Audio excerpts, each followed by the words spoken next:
Hello, water signs. Let's see what the upcoming weekend has in store for you. And it could be about pretty much anything. Love, finances, friendship, trips, whatever comes up. We'll have 4 separate spreads. The first spread is for all of you. It's like a bonus. And then we'll have a separate spread for every water sign individually. Timestamps should be in the description box down below. Please like, share, and subscribe to support this channel.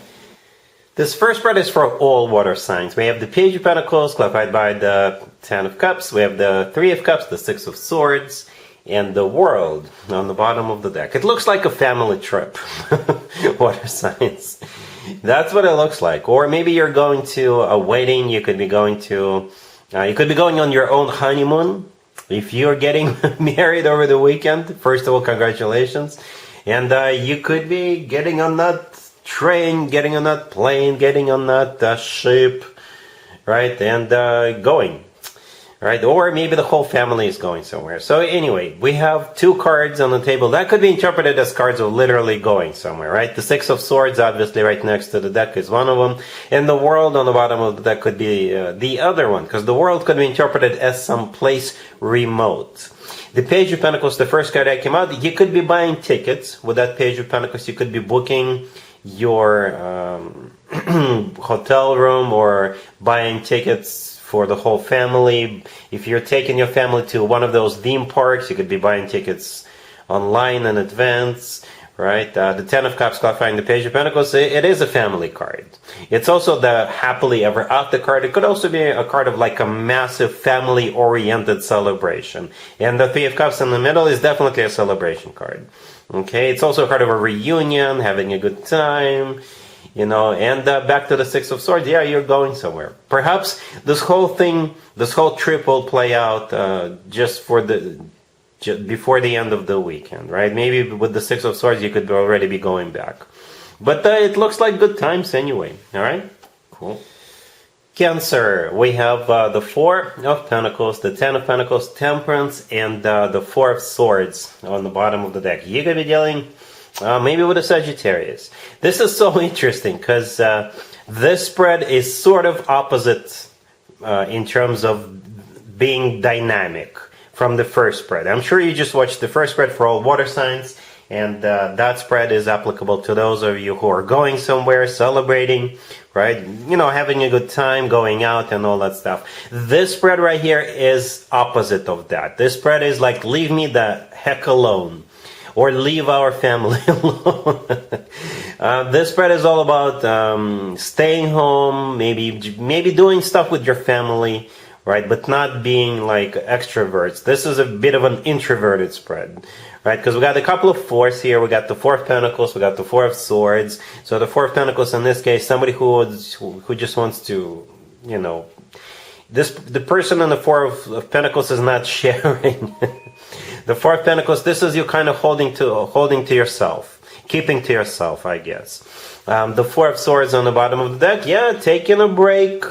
It's a card of just maybe spending time in the hammock, maybe spending time by the pool, maybe just, you know, sleeping in, never getting out of bed, or something like that. The 10 of Pentacles in the middle is a card of a family. It's also a card of real estate.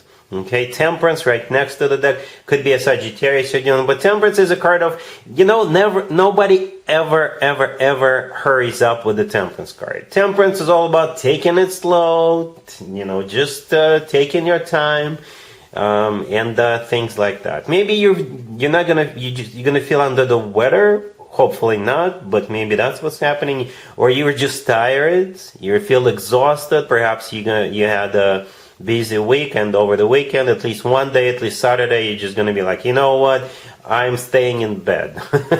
Give me my ice cream. give me food. I'm never getting out of bed. I'll watch Netflix or something like that. All right? Cool. Scorpio, we have the High Priestess, clarified by the Fool. We have the Chariot, the Ace of Wands, clarified by the Queen of Cups. And we also have the Lovers on the bottom of the deck. You could be dealing with maybe a fire sign, Aries, Leo, Sagittarius. We also have Cancer. We have Gemini on the table. I can interpret this 2 different ways, Scorpio. Some of you could be taking a risk, taking a leap of faith because your intuition is telling you this is the right thing to do. You know, even though it's a risky thing, it's a risky business. This is still the right thing to do. Another scenario is you could be secretly getting something moving forward with somebody, something very passionate. You could be going on a trip, on a secret trip, or something like that. But the Ace of Wands right next to the deck is clarified by the Queen of Cups. I assume you're the Queen of Cups here, Scorpio, right? Unless you're dealing with another water sign, but I assume that's you. And your card is clarifying that Ace of Wands. And the Ace of Wands is a very passionate ace, the most passionate ace out of all 4 aces, right? So you could be getting passionate about a person. You could be getting passionate about some kind of a trip or about some kind of a new beginning.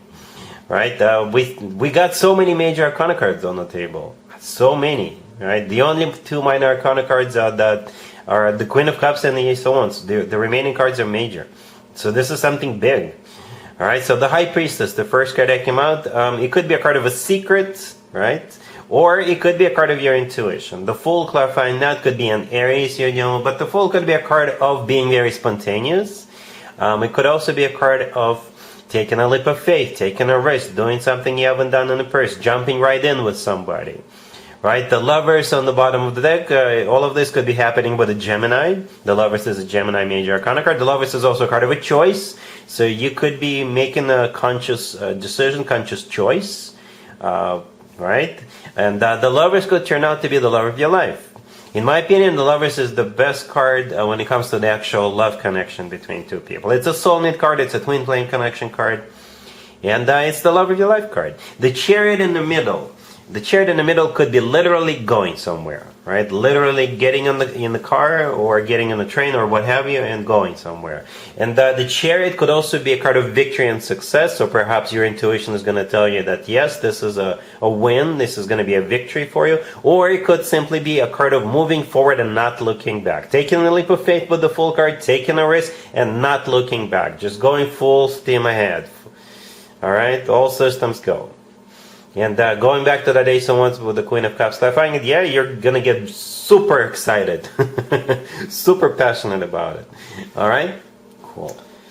Pisces, we have the 7 of Pentacles clarified by the Ace of Swords. We have the Moon. We have Temperance. And we also have the Star on the bottom of the deck. You could be dealing with a Sagittarius or an Aquarius, perhaps even another Pisces. You know what I thought of right away when I saw this? I thought of wishing upon a star. Somebody is waiting here. Somebody is waiting, right? The 7 of Pentacles is a card of waiting, and the Ace of Swords, I think that's what whoever it is waiting for is represented by that Ace of Swords. The Ace of Swords could be an answer.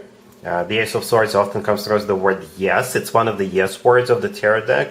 It's also a card of clarity. It's also a card of a conversation, very straightforward, very direct conversation. Right? It's also a card of a new beginning. And those are the only 2 minor cards on the table. I don't know who is waiting. It could be you making somebody wait, or somebody is making you wait, or it could be completely, you know, you're waiting for, I don't know, you're waiting for a government decision, you're waiting for something else, and there's nothing you can do about that, right? The Moon, but the good news is that the Moon, the next card that came out, is your major arcana card, okay?